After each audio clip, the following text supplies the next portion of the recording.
Welcome to Books for Success, your go-to source for distilling the essence of wisdom from pages around the world into actionable insights.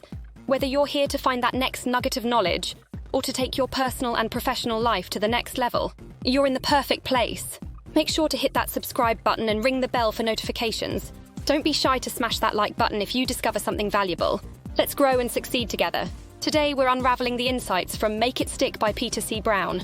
This book is a treasure trove for anyone looking for helpful strategies to learn effectively, remember information deeply, and apply new knowledge in practice. Let's begin. Learn how to study effectively. Learning is a lifelong process. At school, you get fundamental knowledge. Then you develop your professional skills at university and work. After retirement, you may want to take up a new hobby. So if you know how to study correctly, you have an absolute advantage. Have you ever considered that it's possible to learn wrongly? The process seems simple. Read books, listen to lectures, take notes, and immediately apply the knowledge in practice. Unfortunately, not every learning strategy will lead you to success. Studies show that receiving information in the format you prefer, such as audio or visual, does not result in better assimilation.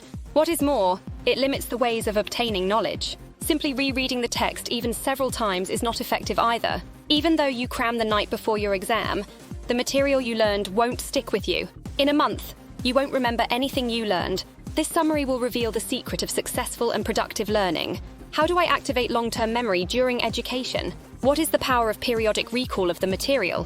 Why is self-testing an integral stage of effective learning? What does the illusion of knowledge mean? What hides behind interleaved and varied practice? The answers to all these questions are waiting for you. As you learn these techniques, you'll be able to memorize and recall what you've learned at the appropriate times. Delve deeper to study effectively. Choose complex long-term strategies. It is a common belief that learning effectiveness is determined by how fast you absorb the material. So, if you spend a lot of time studying a particular question, you've probably picked the wrong strategy. That is why mass training is so popular. It seems logical to focus your efforts on one subject. One example of this type of learning is summer language courses, where you can improve your language skills in 1 month. Another is memorizing 6 months' worth of information just a few nights before the exam. But does mass learning work? The downside of this strategy is that you can only mentally retain information for a short time.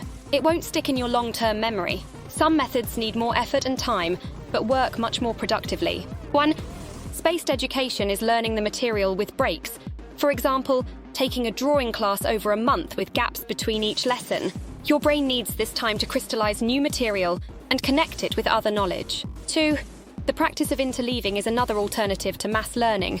It suggests mastering several or more subjects at the same time. Of course, it requires much more effort, but as a result, you activate long-term memory. Learn a foreign language while taking cooking classes. It will enhance your knowledge in both areas. 3. Varied approach implies practicing a particular skill in different circumstances. Athletes actively use it to adapt to changing and unpredictable game conditions. This practice teaches you to choose the right solution in unexpected situations. Mass training is like overeating. Your body can't digest large amounts of food and extract nutrients, but complicated learning strategies give your brain time to assimilate knowledge. Moreover, the practice of mass study can lead you into a trap. When you receive large chunks of information, you feel like you've learned a lot when, in reality, you have only familiarized yourself with the material, not mastered it. Your long-term memory will not retain this information, and you are unlikely to remember what you learned. The more difficulties, the better the results. Learning is a complex process that includes 3 stages. Coding, information first enters your short-term memory. It moves into long-term storage if you retrieve it. But if you don't, you'll forget it. Consolidation, new knowledge connects with that which already exists in your brain. The combined information gets reorganized and strengthened. Retrieval, the process of recollection allows you to recover information from memory, associate it with clues, and restore it when you need it at the right time. Thus, if your learning is challenging and intense, you will get a lot out of it. Having mastered a material quickly doesn't mean you can use it freely. After learning something new and essential, try to recall this information in a month. Most likely, you will not be able to reproduce it. But if you try to relearn this information, it will stay with you for a long time. You can better handle difficult situations when you learn more complexly. When you repeatedly recall and use information, it becomes a so-called mental model. These are sequences of specific actions firmly fixed in your memory. For example, you take several steps to drive a car and often do not even realize it. The coffee you make in the morning is also an example of a mental model. Becoming an expert in any field takes thousands of hours of practice. The more often you recall material, the more interrelated associations you make. Knowledge becomes more versatile, and you can apply it creatively in unexpected situations. Complex learning methods like interleaving and spacing allow you to simulate real-world difficulties. You are preparing yourself for a reality in which you must react quickly and find a way out. Of course, not all learning difficulties make sense. It would help if you based learning challenges on prior knowledge, but they should only be obstacles you can overcome, and the barriers must be relevant to your learning skill. For example, attempting to master trigonometry in a foreign language is an unreasonable trial for an average student. But communicating with native speakers is a logical challenge for a language learner. Don't be sure you know until you test it. Your effectiveness depends on how objectively you can assess your progress and development, yet it is not easy to do this because of the errors of judgment. Sometimes you may overestimate your competence. It happens because of perceptual illusions and cognitive distortions. Daniel Kahneman, an American-Israeli psychologist, proposes a theory of two central systems of thinking. System 1 provides an instant scan of what is happening and a quick reaction in extreme situations. Thanks to it, you have time to dodge a ball that flies straight into your face. System 2 involves a longer and more conscious analysis of events. Thanks to it, you can choose the best possible solution by profoundly analyzing the situation. Although System 1 helps you survive, it is more susceptible to illusions and misjudgments. After rereading the material several times, you may mistakenly think you know the topic well. In reality, you are getting used to this information. Learning illusions also include underestimating the time needed to master this or that knowledge. When you are well acquainted with a subject, it may seem as easy for others to learn it. There is also a well-known error of judgment when, after hearing the correct answer to a question, you think you already knew it but didn't remember it in time. But how do you protect yourself from illusions of knowledge in the learning process? Testing is a great way to avoid falling into the trap of cognitive distortions. It is a method of assessment and a powerful tool for more effective learning. If you get an unsatisfactory result after the knowledge control, do not get upset because this is only a current slice of what you have learned. You fill those gaps and achieve better results when you know what you don't know. There are various self-testing methods, for example, didactic flashcards and control questions at the end of paragraphs. There is a prejudice among students that tests are unpleasant and stressful. By changing the focus of attention from grades to a thorough knowledge of the material, you will be able to dispel the fear of any form of knowledge testing. Remember, feeling like you have it all figured out can be deceiving. Testing will help reveal your actual level of knowledge. Your learning style doesn't matter. The idea that we process information differently has existed for a long time. Some people prefer to read new material visually, while others prefer to listen.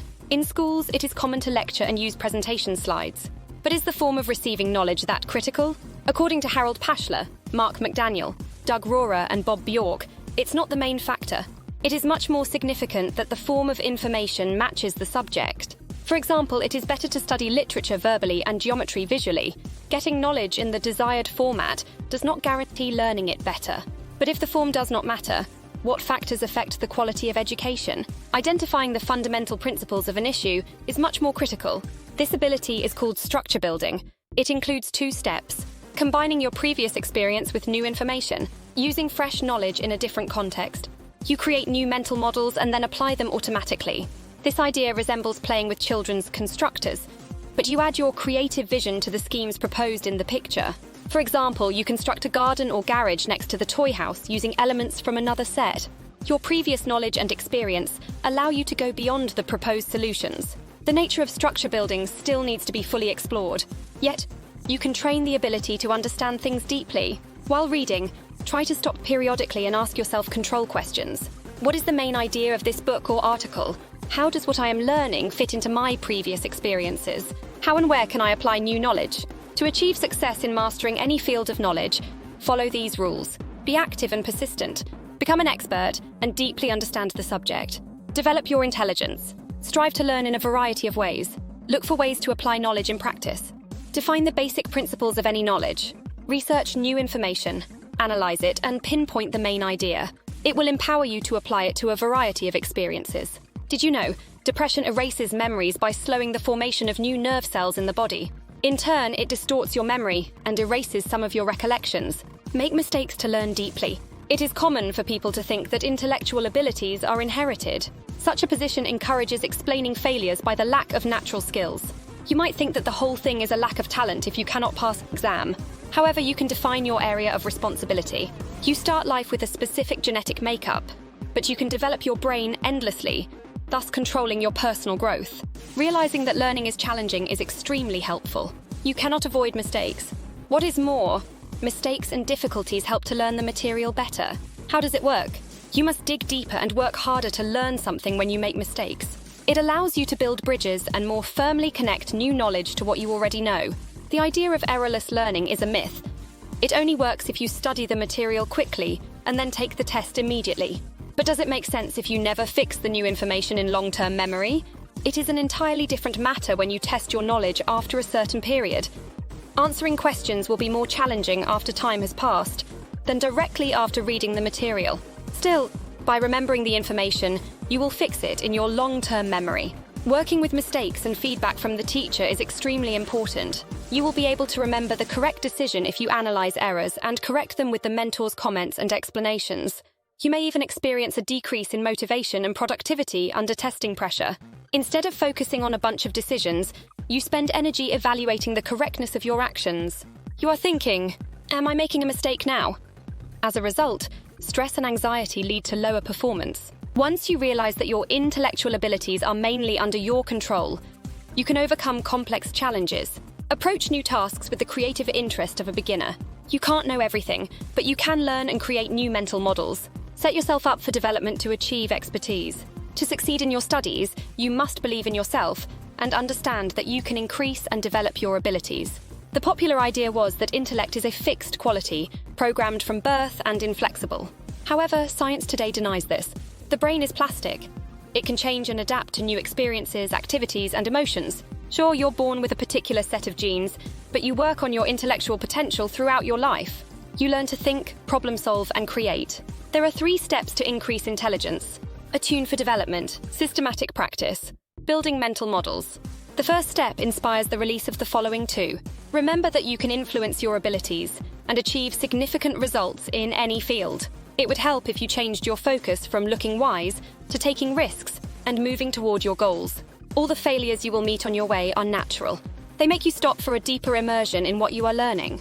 When you watch someone do their job with extraordinary talent, you might wonder how lucky they are to have such remarkable innate abilities. In reality, true skill is much more than natural abilities. These are hours of diligent practice and purposeful development. Anders Ericsson, a Swedish psychologist, called this process deliberate practice. The peculiarity of it is that it is not always pleasant and easy to learn. Instead, it is your conscious choice to take systematic action to achieve a high level of mastery. You may need the help of a coach and mentor to get feedback about your development. You don't have to be exceptional from birth to achieve mastery. All you need is a little motivation and self-discipline. The more you do, the more you can reach. You can encode new information more deeply by systematically applying effective learning strategies. It will bring your skill to an expert level. Conclusion: today's view of the learning process is still based mainly on inherited theories. These ideas are intuitive and derived from teacher, mentor, and student experiences. There are, however, several effective learning strategies discovered by cognitive psychologists.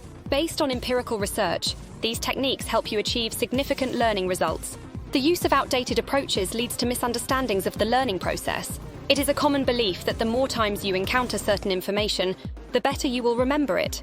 Also, teachers often strive to make learning as easy as possible, hoping this will lead to a better understanding and retention of the material. However, new strategies turn everything upside down. According to them, the harder you study, the longer you remember the material. Research does not support the belief that focusing on one subject leads to significant results. This new skill will not take root in the memory and will quickly disappear. It is essential to realize that you need to learn rightly. It is a habit that develops and grows over hours of practice. However, having grasped it, you will make your life much easier, because effectively learned knowledge serves as a basis for new skills. Try this. After learning something new, consider how and where to apply this knowledge. Share these ideas with your friends and retell what you've learned in your own words. When learning new material, return to it after some time. Take a self-test and focus on learning what you have forgotten. When reading a book or a lecture note, periodically stop and write down the key ideas of the material. Thank you for joining us on this enlightening journey. If you've enjoyed our summary of Make It Stick by Peter C. Brown, consider picking up the full book for a more in-depth exploration. Before you go, hit that like button, subscribe if you haven't yet, and share this video with someone who could benefit from these insights. Until next time, keep reading, keep learning, and keep growing. Thanks for watching.